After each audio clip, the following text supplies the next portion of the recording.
Hello everyone, how to Tuts back with another new video, and in this video I'll guide you how to delete your Instagram account from PC.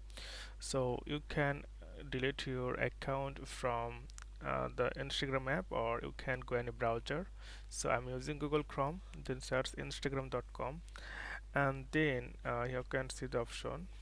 It's your profile. Simply click on your profile, and here you can see the option. It's a settings icon. Click here, then you'll see settings and privacy. This one, click here. Then you can see personal details. Simply click here, and then you can option personal details. Simply click here. Then you can see account ownership and control. Click here, and deactivation or deletion. Again, click here. Click on your profile. Then here you'll see two options: deactivate your account and delete your account. So simply click on the second one.